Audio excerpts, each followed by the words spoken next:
Welcome, listeners, to another episode of Insomniac Files, where reality and the dream world collide in a haze of mystery and suspense. Each night, we embark on a journey through the darkest corners of the subconscious, and tonight's tale is no exception. Prepare yourself for an adventure that will blur the line between sleep and waking, where nightmares manifest and secrets from the deepest recesses of your mind emerge. As we walk this path, know this: in the world of dreams, nothing is ever truly as it seems. It was an overcast morning in the city, the gray skies heavy with the promise of rain. The streets were slick, reflecting the faint glow of neon signs as Detective Hauser leaned back in his chair at the precinct, staring at the file before him. The case was unlike any he had encountered in his career. Dr. Margaret Cavanaugh, a renowned neurologist, had been found dead in her office, an apparent suicide though the circumstances were anything but ordinary. The autopsy had revealed nothing that made sense. No signs of a struggle, no motive for suicide, and yet she was found with a syringe in her hand, her face frozen in a look of confusion, as if she had been caught in a moment of terror. Hauser rubbed his temples. He needed something, anything, to break through the fog of confusion clouding this case. Enter Dr. Herlock Gnomes, a brilliant but eccentric medical specialist whose mind worked in strange ways that often provided answers when all logic had failed. Hauser had worked with gnomes before, and though the man was unpredictable, he always had a way of thinking outside the box. And right now, Hauser needed just that. "Gnomes," Hauser said, picking up his phone. "I've got a case for you." Within an hour, Gnomes had arrived at the precinct, his usual peculiar self, his coat too long for his frame, his wild hair sticking out from under his hat like a mad scientist. He wasted no time, diving straight into the file without a word. "Hauser, this case is fascinating," Gnome said, his voice tinged with excitement. "Dr. Cavanaugh, you say? She was a leading expert in neurochemistry, wasn't she?" "That's right," Hauser replied. "What's so fascinating about a doctor's death?" Gnomes peered at the photo of Cavanaugh's lifeless body. "It's not her death that's fascinating, Hauser. It's the mystery behind it. What if I told you that this isn't a suicide at all? What if this is something far more complex?" Hauser raised an eyebrow. "I'm listening." Gnomes paced back and forth in front of the desk, his fingers drumming against his chin. "We're dealing with something that's much more than a simple overdose or poisoning, Hauser. I suspect that Cavanaugh's death is tied to a medical breakthrough she made. But here's the catch. This breakthrough might have been dangerous." "A breakthrough? Dangerous? What are you suggesting, Gnomes?" Hauser asked, feeling both intrigued and skeptical. "She was working on a new type of neurotoxin, a compound designed to rewire the brain's pathways to treat certain neurological disorders. But I think..." Gnomes trailed off, a sudden clarity washing over his face. "Yes, it all makes sense now. The compound, if misused, could cause severe neural disruption. It could have been released into her bloodstream without her knowledge, a side effect of her own work." Hauser stared at Gnomes. "Wait. Are you saying Cavanaugh injected herself with this toxin, or someone did it to her? That's what we need to figure out," Gnomes said, his tone serious now. "It's possible she made a mistake in her own lab and injected herself. But it's also possible that someone else did it, someone who knew how dangerous this compound was." Hauser sighed, running a hand through his hair. "Great. A possible murder disguised as a suicide, linked to experimental drugs and lab work no one fully understands. This is going to be a long one." "Indeed," Gnome said, pulling out his medical notepad. "But the solution is always closer than we think. Let's go to the lab." I need to see her research. That's where the breakthrough lies. The answers are hidden there, in the chemicals and notes she left behind. The lab where Dr. Kavanaugh had worked was eerily quiet when Hauser and Gnomes arrived. The sterile white walls gleamed under the fluorescent lights, but the usual buzz of activity was missing. Kavanaugh's colleagues had been sent home, her office locked, and the lab stood as a tomb for the lost potential of the scientist. Gnomes wasted no time, moving toward the desk where Kavanaugh's notes were scattered. He rifled through them with an almost childlike urgency, his hands moving faster than Hauser could follow. Here it is, Gnomes muttered, holding up a piece of paper filled with complex formulas and chemical equations. This, Hauser, is where it all begins. Dr. Kavanaugh was working on something called Neurotoxin 7, a compound that can alter neurotransmitter levels in the brain, allowing for targeted rewiring of neural connections. But here, this is what she missed. Gnomes pointed to a small note at the bottom of the paper. She noted an adverse effect, severe neurological disruption at high dosages, including memory loss and paranoia. Hauser frowned. So, you're telling me this was an experimental drug with the potential to scramble people's minds? Precisely, Gnomes said, his eyes alight with realization. But I think Dr. Kavanaugh didn't realize the full implications of her work. She injected herself with it, either knowingly or unknowingly, and experienced the onset of paranoia and hallucinations. That's why she looked so terrified when she died. Her own brain was betraying her. But why would she be injected if she didn't do it herself? Hauser asked. This sounds more like a case of self-sabotage or accident, not murder. Not necessarily, Gnomes replied, flipping through more pages. What if she was murdered, Hauser? What if she was murdered, Hauser? What if someone knew exactly what she was working on and used her research against her? This compound isn't just dangerous, it's revolutionary. Someone wanted to control it, and they wouldn't have hesitated to use Kavanaugh as a pawn. Hauser leaned against the desk, his mind racing. So, you're saying someone injected her with the toxin and staged the suicide? But why? Gnome set down the research notes and turned to face Hauser, a look of deep contemplation on his face. Because Hauser, Kavanaugh wasn't just working on a breakthrough in medicine. She was unlocking something bigger, something that could change the very way we understand the brain. Whoever did this knew that if they didn't act, Kavanaugh would have found a way to make this neurotoxin work without the side effects. And that would have made them obsolete. Hauser finally understood. The stakes were higher than he had imagined. This wasn't just a case of a scientist gone rogue. It was a battle for control over a groundbreaking discovery. And someone was willing to kill to keep it hidden. Gnomes placed a hand on Hauser's shoulder. Hauser, it's time we found the person responsible. And I have a feeling they're much closer than we think. This marks the beginning of the detective and medical-themed mystery. I'll continue expanding it into the next sections, making sure the story remains detailed, intricate, and keeps building toward the ultimate revelation. Let me know if you'd like any changes. Hauser and Gnome sat in silence for a few moments, each lost in their own thoughts. The weight of their findings in Dr. Kavanaugh's lab was heavy, and the implications of what they had discovered were starting to sink in. Kavanaugh's research wasn't just groundbreaking, it was dangerous, and someone had gone to great lengths to make sure it never saw the light of day. Gnomes, we need to get to the bottom of this, Hauser finally said, his voice sharp with urgency.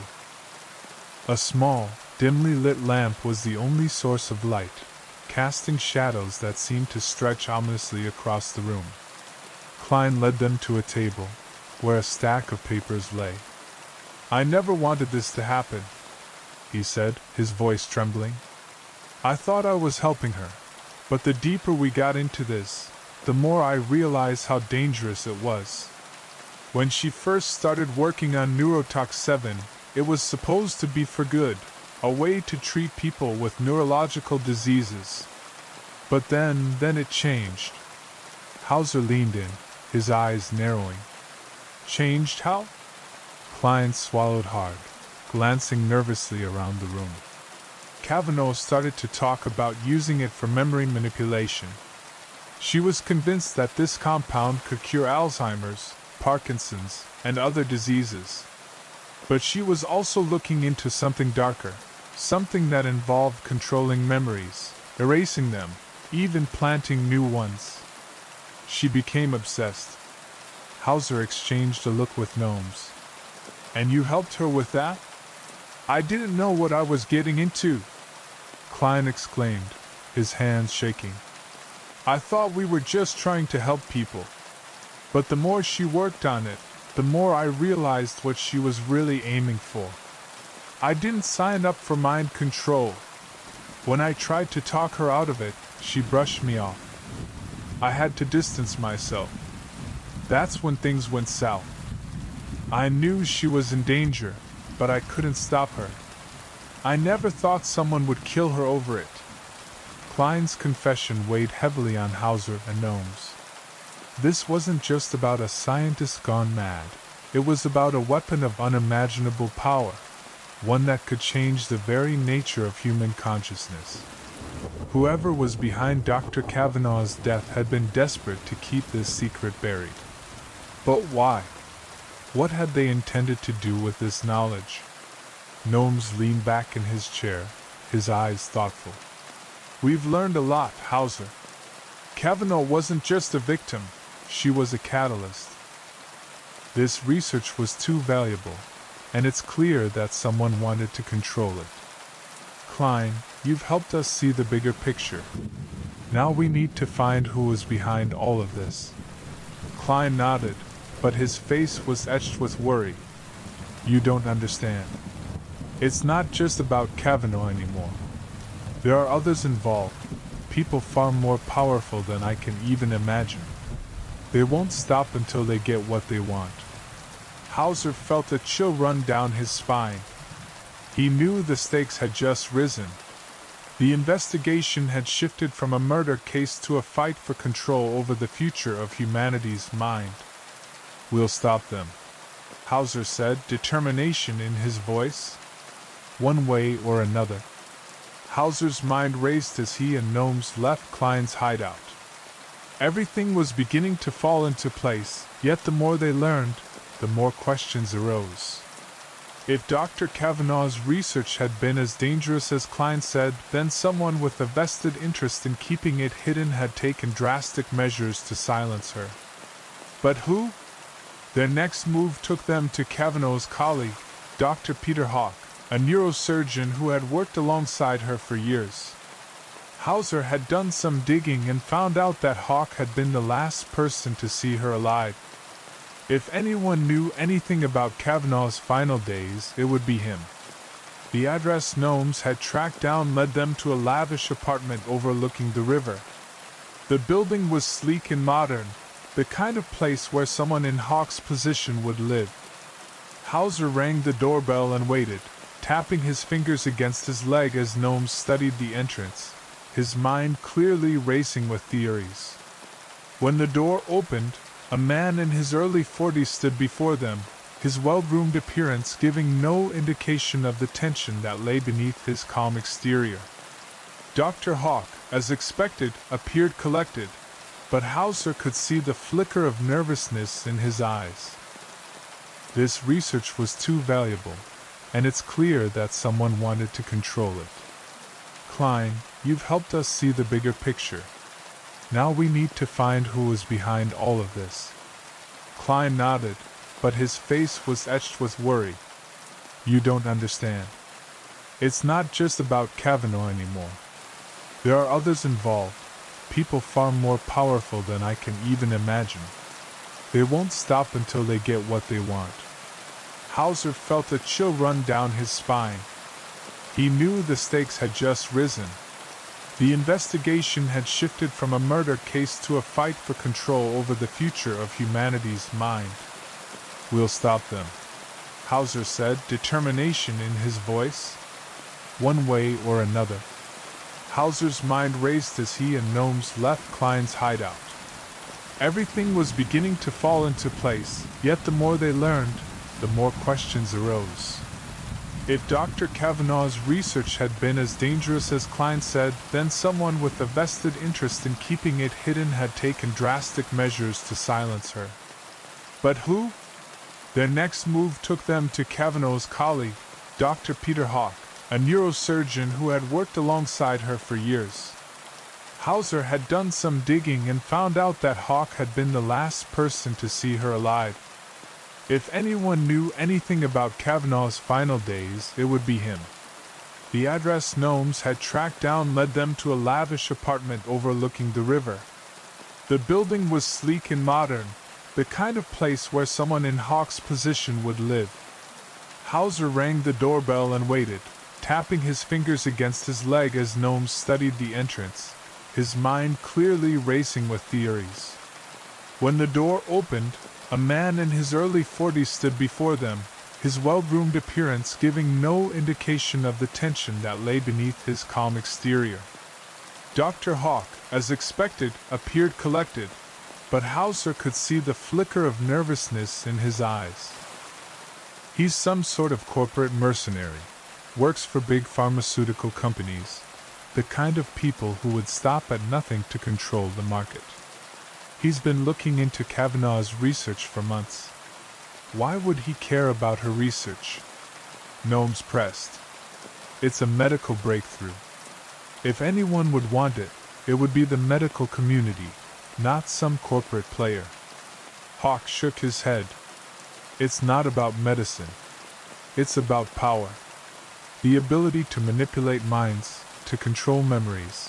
Imagine the kind of influence that could give them. Imagine the profit." Hauser's stomach turned. He had heard whispers of black market experimentation before, but this was something far more sinister. Neurotoxin was a drug that could reshape human consciousness itself. The implications were terrifying. "Where can we find this Mr. Black?" Hauser asked. Hawk hesitated. "I don't know for sure, but I have a contact. A man named Marcus Vallon. He's been working with Mr. Black on a few shady deals. If anyone knows where to find him, it's Marcus." With that, Hauser and Gnomes left Hawk's apartment, the weight of their discovery heavy in the air. They now had a name, but the road ahead was anything but clear. They needed to find Marcus Vallon, and from what they had learned, he wasn't someone who could be easily tracked down. Hauser and Gnomes spent the next few hours tracking down Marcus Vallon, the shadowy figure who seemed to hold the key to everything. They followed a trail of leads that took them from one dead end to another, the clues growing increasingly obscure. Vallon was an elusive figure. His name had come up in a few low-level police reports involving drug trafficking and corporate espionage, but he had always managed to slip through the cracks. The more they dug, the more they realized that Vallon had managed to stay off the grid for years, hiding in plain sight. Eventually, their search led them to a private club on the outskirts of the city. A place where the elite mingled with the underworld, where secrets were bought and sold like currency. Hauser and Gnomes entered the club, the dim lighting and pulsating music making it impossible to hear anything clearly. The air was thick with the scent of expensive cologne and cigarette smoke, and the people here didn't seem to care about anything other than their own pleasures. They approached the bar, where the bartender eyed them warily. "Can I help you?" he asked, his voice cold. "We're looking for Marcus Vallon," Hauser said, his tone blunt. "We know he's here. We need to talk to him." The bartender stiffened but didn't say anything for a moment. Then, without a word, he gestured toward the back of the club, where a private room was hidden behind a velvet curtain. "Go," he said quietly. "But be careful." He's not a man you want to cross. The velvet curtain parted with a soft rustle, revealing a darkened room where shadows seemed to stretch unnaturally across the walls. The air inside was heavy, thick with the scent of expensive cigars and something more unsettling, an underlying tension that made Hauser's skin crawl. The private room was dimly lit, the only light coming from the glow of a neon sign that buzzed faintly from the far side of the room. At a table in the center sat a man, his back to them, but there was no mistaking his silhouette. Marcus Valen. Gnomes moved forward first, his gait calm and measured as he took in the surroundings. Hauser followed closely behind, his eyes scanning the room, the hairs on the back of his neck standing up. The man at the table didn't seem to acknowledge their presence, but there was something about the way he sat, the way he held himself. It was as if he knew they were there before they even entered. Valen, Gnome said, his voice calm but carrying a hint of authority. We need to talk. The man at the table slowly turned around, his face illuminated by the neon light. He was sharp-featured, his eyes dark but calculating. He studied them for a long moment, a faint smirk curling at the corners of his lips. I've been expecting you, Valen said smoothly, his voice like velvet, almost too smooth. Gnomes, Detective Hauser. You've been making quite the stir. Hauser narrowed his eyes. Don't play games with us. We know you're connected to Dr. Kavanaugh's death. We know you're working with people who want to bury her research. Valen leaned back in his chair, his fingers tapping rhythmically on the table. You've got it all wrong, Detective. I'm just a businessman. I see opportunities, I take them. Kavanaugh's research was a golden egg, but it wasn't the only one in the nest. As for her death, well, sometimes things get out of hand. But that wasn't my doing. Gnome stepped closer, his eyes piercing. You're lying. You have more to do with this than you're letting on. You know exactly what Neurotoxin 7 could do. The world doesn't need a drug that can manipulate memories. You and your clients would make billions off that kind of power. Valen's smirk faded for a brief moment, replaced by a look of calculation. He stood up slowly, his movements smooth and deliberate. Power is a funny thing. People think they understand it, but they never really do. What Kavanaugh had was the potential to change the world, but people like me, people who deal in influence, we understand that kind of power more than most. I'm not the one who killed her, but I know who did. Hauser's heart skipped a beat. Who? Tell us. We're running out of time. Valen's smile returned, a chilling thing that made Hauser uneasy. You're closer than you think. But not everyone can handle the truth. Sometimes the truth is more dangerous than the lie. With that, he stepped back, gesturing toward a dark hallway. If you want to find your answers, follow the trail. You'll find what you're looking for. But be warned, the further you go, the more dangerous it becomes. Hauser and Gnomes exchanged a glance, each knowing that the road ahead would not be easy. Valen's cryptic words only deepened the mystery, but it also gave them something they hadn't had before, a direction. They had to follow the trail, wherever it led, no matter how dangerous it was. Hauser felt the tension in his shoulders as they left the club, stepping back into the chill of the night. The fog had thickened, swallowing the city whole, making it feel as if they were walking through a world suspended in time. So, where to now? Hauser asked, his breath visible in the cold night air. We follow the money, Gnomes replied with a glint in his eyes. Valen's words weren't just riddles. He's telling us that there's someone else involved. Someone bigger, someone with more influence. It's time we found out who they are. The next lead took them to a different part of the city, an upscale office building nestled in the heart of the financial district. This was a place where money flowed like water, where the rich and powerful mingled behind closed doors, and where deals were made in hushed whispers.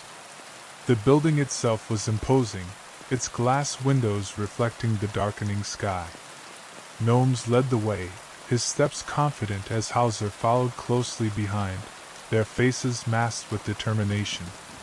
Gnomes had managed to track down an encrypted list of corporate connections tied to Marcus Vallon. One name stood out: Henry Montgomery, the CEO of a pharmaceutical conglomerate known for its involvement in cutting-edge neurological research. Montgomery had been in business with Vallon in the past, and Gnomes suspected that he was the key to unraveling the mystery. "We're not going to get in without a plan," Hauser muttered as they stood at the entrance of the building. "This place reeks of power, and Montgomery doesn't strike me as someone who'd welcome uninvited guests." "No," Gnomes agreed. "But we don't need an invitation. We just need a way in." Hauser raised an eyebrow. "You have a way in?" Gnomes smiled, pulling a small device from his pocket. "I always have a way in." With that, he deftly attached the device to the building's security panel. Within moments, the lock clicked, and the doors swung open. The elevator ride was silent, the tension palpable between Hauser and Gnomes. As they ascended to the top floor, Hauser couldn't help but feel the weight of their actions. They were stepping into the heart of something much bigger than they had anticipated, and they didn't know how deep it went. The elevator doors opened to a lavish floor, gleaming marble floors, intricate artwork on the walls, and an air of opulence that made Hauser's stomach turn. They stepped out, moving with purpose, and made their way toward Montgomery's office. It was at the end of a long hallway, guarded by security personnel, but Gnomes had a way of getting past obstacles. They approached the door, and Gnomes pressed his ear to it, listening for any sounds from within. After a moment, he nodded, signaling Hauser to stand back. With a flick of his wrist, the door clicked open. Hauser and Gnomes entered Montgomery's office with caution, the dim lighting casting shadows on the pristine furniture. The walls were adorned with artwork that seemed to whisper the presence of power, wealth, and influence. At the far end of the room, behind a large mahogany desk, sat Henry Montgomery, a man who exuded authority and control. He didn't look surprised to see them. In fact, he looked almost expectant, as though he knew they were coming. His sharp features were softened only by the faintest hint of a smile that didn't quite reach his cold eyes. "Detective Hauser, Dr. Gnomes," Montgomery greeted, his voice smooth and measured. "I was wondering when you'd show up." Hauser stepped forward, his gaze fixed on Montgomery. "Cut the pleasantries. We know you're involved in Kavanaugh's death, Montgomery. We know you've been working with Marcus Vallon." Montgomery's smile faltered for just a moment, but it quickly returned. "I'm afraid you're mistaken, Detective. I have no idea what you're talking about." Gnomes wasn't fooled. He moved toward the desk, placing a series of papers down on the surface. "These papers, Mr. Montgomery, show that your company had been funding Kavanaugh's research. You were involved long before Vallon got his hands on her work." Montgomery's expression hardened, but he didn't speak. He leaned back in his chair, steepling his fingers. "Let me make this simple," Hauser said, his voice low and threatening. "We know you're not just a businessman. You're the one pulling the strings behind this operation, hiding in the shadows, manipulating people like pawns on a chessboard. Neurotoxin 7 isn't just a medical breakthrough, it's a weapon, and you know it. You had Kavanaugh killed to prevent her from finishing what she started. But it doesn't end there, does it?" Montgomery's eyes narrowed, and for the first time, a flicker of something dangerous passed over his face. "You're out of your depth, Detective. You don't understand the bigger picture. This isn't just about money, It's about control. Gnomes took a step forward, his gaze unyielding. Control of what, Montgomery? The ability to rewrite memories? To control people's minds? Is that the future you want to create? Montgomery stood suddenly, his chair scraping loudly against the floor. He walked toward the windows, staring out at the city below. You don't know anything about the future, Gnomes. You're so focused on right and wrong, but the truth is, there are forces at work here that you'll never understand. People like Kavanaugh, they don't see the big picture. They think they're changing the world, but they're just playing with fire. We can't afford to let that happen. I can't afford to let that happen. Hauser and Gnomes exchanged a look. This was bigger than they had imagined. The stakes weren't just personal, they were global. You've made a mistake, Montgomery, Hauser said, his voice firm. And we're going to make sure it's your last one. Montgomery turned to face them, a cold smile on his lips. I'm afraid you've already lost. You have no idea who you're up against. With Montgomery's threat hanging in the air, Hauser and Gnomes knew they had to act fast. They couldn't afford to waste any more time on empty words. Montgomery was dangerous, more dangerous than either of them had realized, and he was far more connected than they had anticipated. The next step in their investigation led them to an underground network of individuals who were rumored to be involved in illegal pharmaceutical deals, research, and mind control technologies. These were the people who had enabled Montgomery to operate in the shadows, people with access to resources that could change the course of history. And if Hauser and Gnomes were going to stop this conspiracy, they needed to find out who was really pulling the strings. The trail took them to a seemingly innocuous building on the outskirts of the city. It was an old, abandoned factory, its windows boarded up and its doors rusted shut. But Hauser and Gnomes knew better. This was the place where the real power was hiding. The building smelled of damp concrete and stale air as they made their way inside. The silence was deafening, and the only sound was the creak of the floorboards beneath their feet. Gnomes moved first, his keen medical instincts telling him that this was the site of something far more sinister than just an abandoned warehouse. Hauser followed closely behind, his gun at the ready, his eyes scanning every corner. The place felt like a ghost town, but they both knew that someone was watching. Something's wrong, Gnomes muttered, his gaze flicking to the shadows. This is too quiet. Hauser nodded, his senses on high alert. Keep your eyes open. The deeper they went into the building, the more they realized that it wasn't as abandoned as it seemed. They discovered a hidden elevator that led them down into a subterranean lab, a lab that looked like something out of a nightmare. The room was filled with rows of sterile tables, vials of strange, glowing substances, and computers displaying encrypted data.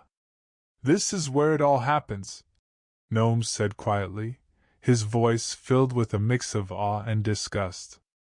This is where they've been conducting their experiments. Hauser's eyes narrowed as he scanned the room, trying to make sense of what he was seeing. What are they doing here? This looks like more than just research. It's not just research, Gnomes replied. This is a production facility. They're manufacturing the neurotoxin. And they've been testing it on people, patients, test subjects, anyone they can get their hands on. These people have been playing God with the human mind. Hauser's blood ran cold as he looked around the lab, his mind reeling with the implications. How many people have they hurt, Gnomes? Gnomes didn't answer immediately. Instead, he moved to one of the computers, quickly typing in a series of commands. The screen flickered to life, revealing a list of names. Patient after patient, each one marked with the same disturbing note. Subject Neurotox 7. Hauser's stomach churned. These were real people, real lives, affected by the greed and ambition of the people behind this operation. They've been experimenting on them, Gnome said, his voice cold with rage. And they've been using Kavanaugh's research to do it. Hauser clenched his fists, his eyes burning with determination. We have to stop them. We have to expose this. Just as they were about to gather more evidence, the sound of footsteps echoed down the hallway. Hauser and Gnomes froze, their eyes widening. They weren't alone. From the shadows, a figure stepped forward, a woman, tall and poised, with an air of confidence that was impossible to ignore. She was dressed in a tailored suit, her expression unreadable. "You're making a mistake," she said coolly, her voice as smooth as velvet. "You have no idea what you're up against." Hauser's hand instinctively moved to his gun, but Gnome stopped him, his eyes narrowing as he studied the woman. "Who are you?" "My name is Evelyn Locke," she said with a smile. "I'm here to make sure you don't interfere with the bigger picture." Evelyn Locke stood in front of them, her posture perfect, exuding an air of authority that seemed to fill the room. Hauser and Gnomes both instinctively tensed, unsure of what she was about to reveal. "You've been following the breadcrumbs," Locke said, a slight smile playing at the corners of her lips. "But you're looking at this from the wrong angle. This isn't just about Kavanaugh or her research. It's about something much bigger than you could possibly imagine." Hauser narrowed his eyes. "What are you talking about?" "We know you're involved with Montgomery and Vallon. We know this goes deeper than just a murder. So, what's your role in all of this?" Locke's expression remained unchanged. "My role? I'm just the one keeping the pieces together. You're right, this goes deeper than a single scientist. This is about control of the human mind, of human memory. Neurotoxin was never meant to be a cure for disease. It was meant to be a tool for dominance. The people who fund Montgomery and Vallon, the ones who pull the strings, they're after a future where no one can escape their influence." Hauser's gut tightened at the implications. "You're talking about a world where they control people's thoughts, their memories, the entire fabric of who they are." "Exactly," Locke said, her voice steady, yet there was an underlying excitement to her words. "Do you have any idea how powerful that would be? To control not just what people think, but who they are at their core? It's a new world order, Hauser. And it's a world I intend to help bring about." Gnome stepped forward, his expression darkening. "So you're not just an accomplice. You're a believer in this madness." Locke's eyes flickered with something that resembled pride. "I'm a realist. What Montgomery and Vallon are doing could change everything. And you're standing in our way. It's only a matter of time before the rest of the world catches on." Hauser's hand tightened on the grip of his gun, but Gnomes held him back. There was a cold calculation in Locke's eyes, something far more dangerous than just a criminal. She believed in what she was doing. "Why don't you just let us leave, then?" Hauser said, his voice low but firm. "You've already made it clear that we're not going to stop this. So why are you wasting time talking to us?" Locke tilted her head, almost as if amused by Hauser's defiance. "Because I want you to understand the reality of the situation. You're chasing ghosts, detective. People like you, people like Kavanaugh, they're pawns in a game they don't even know they're playing. And now you're at the center of it." Gnome stepped forward, his voice calm but with a hidden intensity. "If you think you're going to scare us into stepping aside, you're mistaken. We've seen what your operation is capable of. But you've underestimated one thing." Locke raised an eyebrow, clearly intrigued. "What's that?"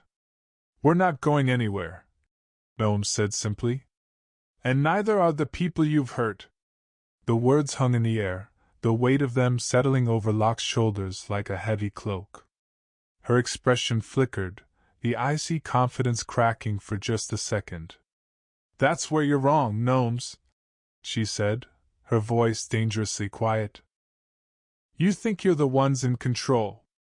But you're already too far into this web. You've been playing by their rules all along." Hauser felt the tension rise in the room, and with a sharp nod to Gnomes, he took a step forward. "Let's put an end to this. Where's Montgomery? Where can we find him?" Locke's gaze turned cold again, and for a moment, Hauser thought she might refuse to answer. But then she spoke. "You really think he's just going to be waiting for you to show up?" she asked, her tone mocking. "He's not a fool. But he'll be making his move soon.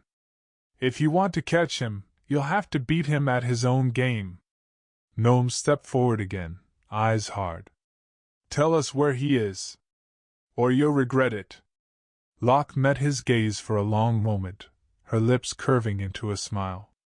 "You really think you can stop this? Fine. Montgomery's at an old estate outside the city. But be warned, he won't go down without a fight. Neither will I." And with that, she turned and walked toward the exit, leaving Hauser and Gnomes with more questions than answers. The ride to the estate was long and quiet. Hauser stared out the window, his thoughts racing. What had Locke meant by, "You've been playing by their rules all along"? How deep did this conspiracy go? Gnomes seemed lost in thought as well, his eyes scanning through the information they had gathered, his mind piecing together the fragments of a much larger puzzle. He knew there was something they were missing, a key piece of the puzzle that would reveal the full extent of Montgomery's plan. As they neared the estate, the landscape shifted from the busy city to the quiet, desolate countryside. The estate was tucked away in a remote area, far from prying eyes. A sprawling mansion stood at the center of the property, its windows dark and foreboding. Hauser could feel the weight of the moment. They were about to confront the man at the heart of this entire conspiracy. They had no idea what they were walking into, but they were ready to end this, once and for all. The mansion loomed in front of them, its imposing silhouette stark against the twilight sky. Hauser and Gnomes exchanged a look, a silent understanding passing between them. This was it. The front door of the mansion creaked open as Hauser and Gnomes stepped inside, guns drawn, their senses heightened. The air was thick with tension, the silence almost suffocating. They moved cautiously through the house, their footsteps echoing in the empty hallways. The place felt cold, abandoned even though it was clearly still in use. As they ventured deeper into the mansion, the sound of footsteps echoed behind them. "We're not alone," Hauser whispered, his hand tightening on the gun. Gnomes nodded, his eyes scanning the shadows. "Stay sharp. We're walking into the lion's den." Suddenly, the lights flickered, and the sound of a door slamming shut echoed down the hallway. They turned, and from the darkness Montgomery appeared, his silhouette framed by the dim light from behind him. "You should have stayed away." Montgomery's voice was low, almost amused. "But now it's too late." Montgomery's eyes glinted with something dark and calculated as he stepped into the dim light, his hand resting casually on a hidden switch in the shadows. The tension in the room was palpable. Hauser could feel his pulse quickening, and Gnome's calm demeanor only made Hauser more aware of how much danger they were in. "You really think you can stop me?" Montgomery said, his voice smooth but carrying an undertone of menace. "You've already seen too much, and now you're standing in the heart of it all. But it's over, Detective. You're too late." "What do you mean too late?" Hauser demanded, his gun still aimed at Montgomery's chest, but the growing unease in his stomach told him something was wrong. "You don't know what you're up against, Hauser," Montgomery said with a smirk. The truth you're chasing is a lie. You've been following the wrong trail this whole time. Hauser's mind raced. What are you talking about? Montgomery chuckled darkly, stepping closer to Hauser. I'm not the one you should be worried about. There are bigger players involved in all of this. You think it's just me, just Valen? No. There's a network, a system, and I'm just a cog in the machine. But it doesn't matter now. You're out of your depth. Before Hauser could respond, the floor beneath them seemed to tremble, the walls vibrating with a low hum, as if the entire house had come alive. The lights flickered again, and the sudden realization hit Hauser. The entire mansion was a trap. You led us into a dead end, Hauser said, taking a step back. This was all a setup. Montgomery didn't respond. Instead, he pressed a button on the wall, and with a hiss, the floor beneath them began to lower, slowly and deliberately, as though the building was intentionally swallowing them whole. Hauser felt a rush of air as the room began to descend, but instead of panic, he felt something else, resolve. We need to get out of here, gnomes, Hauser muttered, keeping his eyes on Montgomery, whose smirk had only grown wider. The elevator-like platform continued its descent, the air growing colder and more oppressive the deeper they went. Hauser's mind raced. How much further could they go before they hit the bottom? What awaited them down there? Gnomes, on the other hand, seemed unfazed. He stood still, his gaze fixed on Montgomery, not reacting to the growing uncertainty of their situation. I'm curious, Montgomery, Gnome said, his voice cutting through the silence. How long were you planning on letting us chase our tails before revealing the truth? Montgomery's grin never faltered. Truth? There's no truth here, gnomes. Only power. Power that I'm about to claim. Your little investigation was cute, but it was never going to stop this. Hauser's mind clicked into gear. This is about more than just money, isn't it? This is about control. You don't want to just sell the technology. You want to own it. You want to control who lives and who dies. Montgomery's expression darkened. Exactly. Neurotoxin 7 wasn't about curing disease or fixing the mind. It's about rewriting it. It's about creating an army of minds that I can control. Once the world sees what I can do with Kavanaugh's work, they'll beg for it. And I'll have all the power. The platform finally came to a stop, the sudden jerk of the movement throwing them off balance. They found themselves standing in a large, sterile room, bathed in cold, harsh lighting. The room itself resembled a laboratory, but it was far more advanced than anything Hauser had ever seen before. Welcome to my world, Montgomery said, spreading his arms wide in a mockingly grand gesture. Hauser looked around, his eyes narrowing as he took in the machines and monitors lining the walls. There were large containers filled with liquid, strange devices humming with energy, and screens displaying data that Hauser couldn't even begin to comprehend. What is all this? Hauser asked, his voice hoarse. This, Montgomery said, gesturing to the lab around them, is where I bring my vision to life. This is where the future is forged. Gnome stepped forward, his eyes scanning the room with unnerving focus. I knew you weren't working alone, Montgomery. But this is something else. What exactly are you planning to do with all of this? Montgomery's eyes gleamed. You've seen how Neurotoxin 7 works, but you haven't seen the potential. This is just the beginning. I'm going to create a world where memories can be bought, sold, and controlled. Imagine the power I'll have when I can alter a person's entire history, erase their mistakes, or make them into something they're not. It's the ultimate form of control. Hauser's stomach twisted with disgust. You're insane. Montgomery didn't flinch. I'm a visionary detective, and the world will see that soon enough. But you, he paused, eyes flicking between Hauser and Gnomes. You're too close to the truth. I can't let you walk out of here alive. Before Hauser could react, the room's doors slammed shut, and the lights above them flickered out, plunging them into darkness.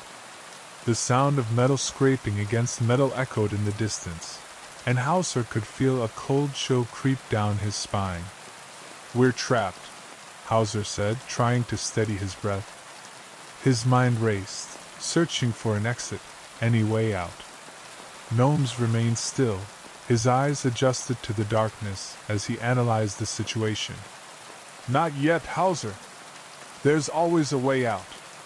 But we need to think clearly.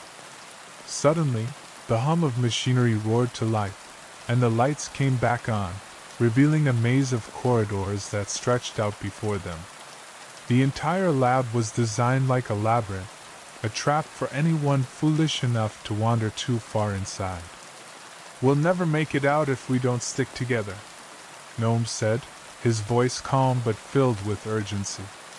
Keep your eyes open. This place is a fortress. Hauser nodded, his mind focused on the task at hand. They had to outsmart Montgomery and escape before the situation got any worse. But it wasn't just the danger of the lab they had to worry about. It was what Montgomery planned to do with Neurotoxin 7, and the people who had already fallen victim to it. The maze of hallways twisted and turned, leading them deeper into the heart of the operation.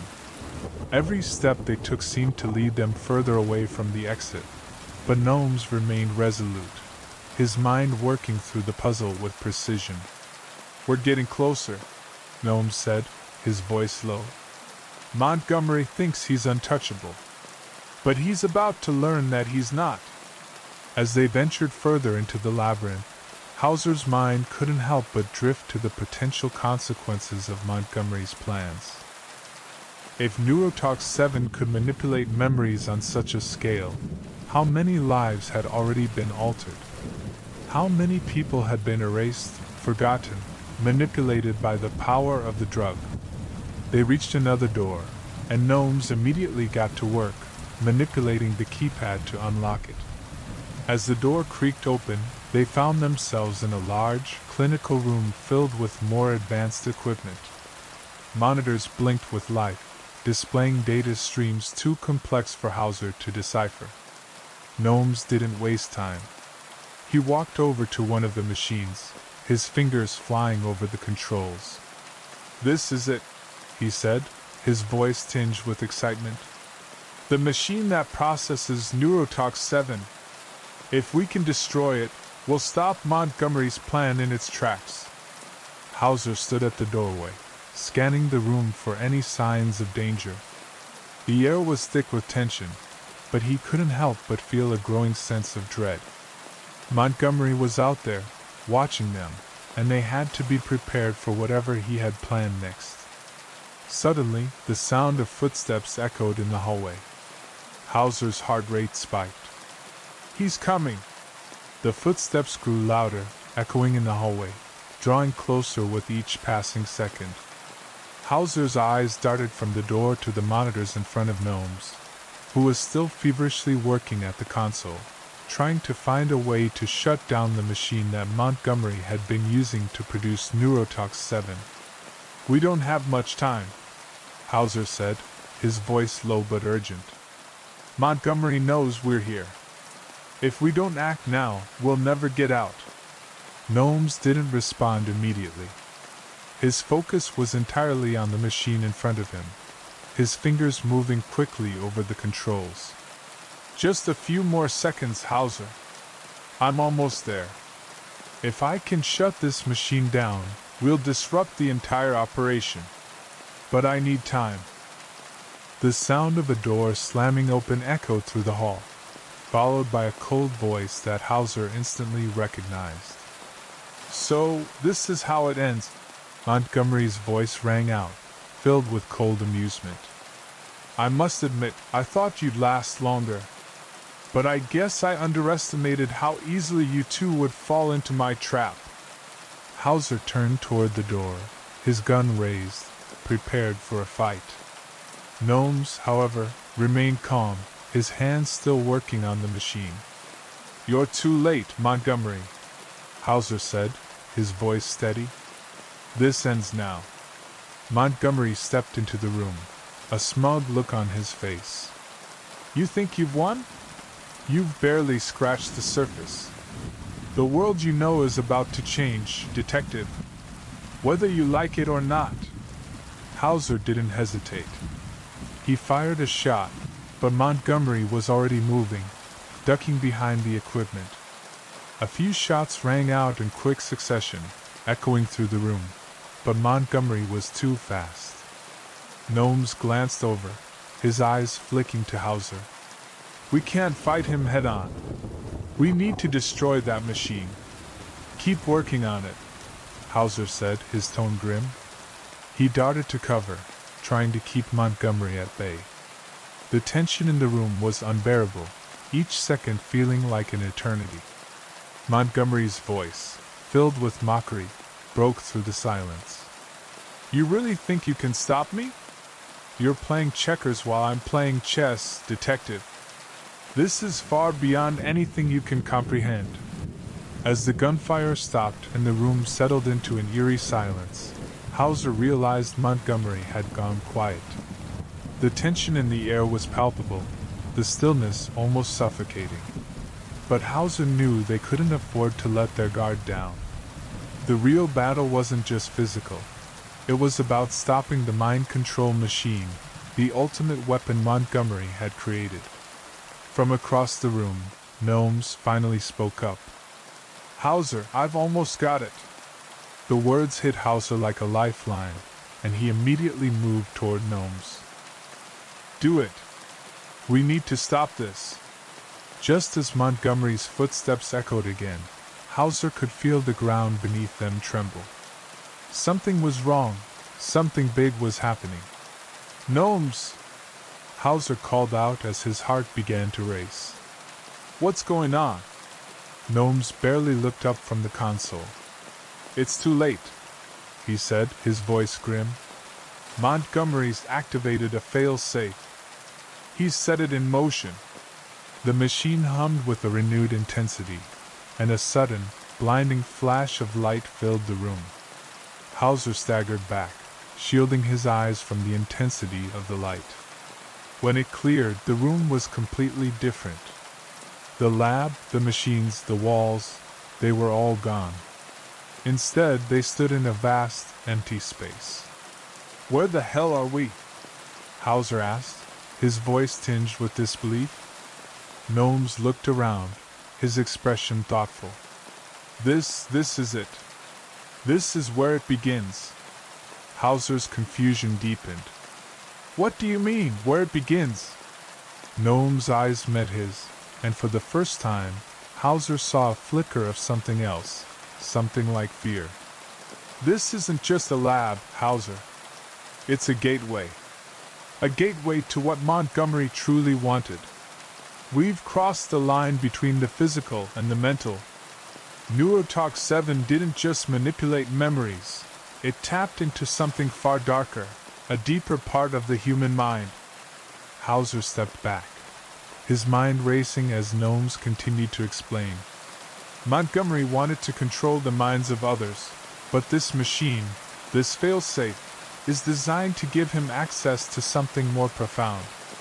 A place where reality and the mind converge." Hauser felt a deep unease settle in his chest. "Are you telling me we're inside a mind?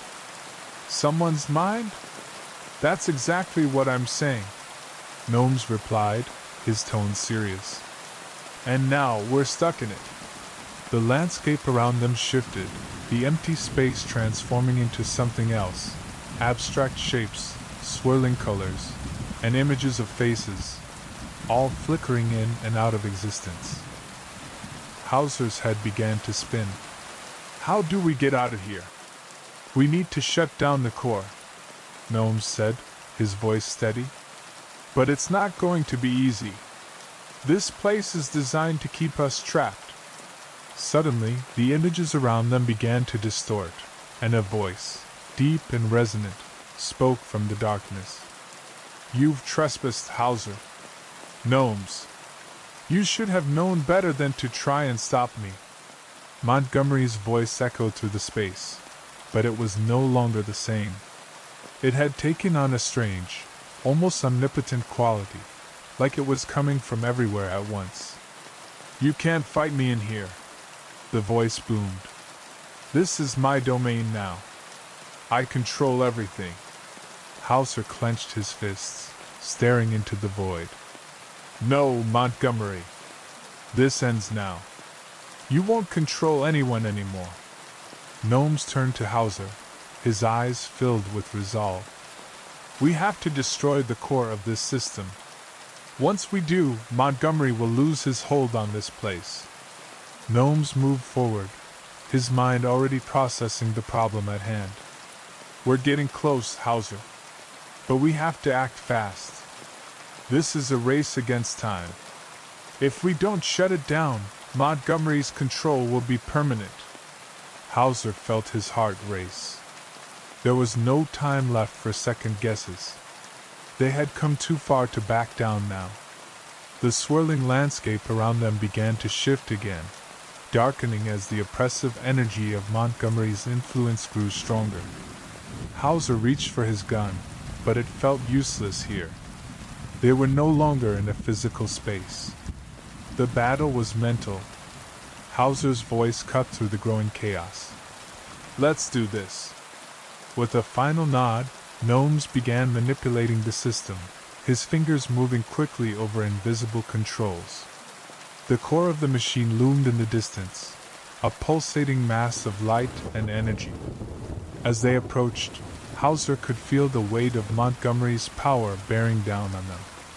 You can't stop me, the voice of Montgomery roared, its sound reverberating through the air. We already have, Gnomes said, his voice unwavering. With a sudden surge of energy, the core was destabilized. The swirling images, the distorted reality, everything began to collapse. Montgomery's voice faltered, fading as the power he had so carefully cultivated unraveled before his eyes. As the world around them disintegrated, Hauser and Gnomes stood together, watching the collapse of Montgomery's control. In the distance, a bright light emerged, signaling the end of their journey. You did it, Hauser said, his voice filled with awe. Gnomes smiled faintly, exhaustion lining his features. We did it. But this isn't over. Montgomery might be defeated, but his ideas, his legacy, they'll continue to haunt the world. Hauser nodded, understanding the gravity of Gnome's words.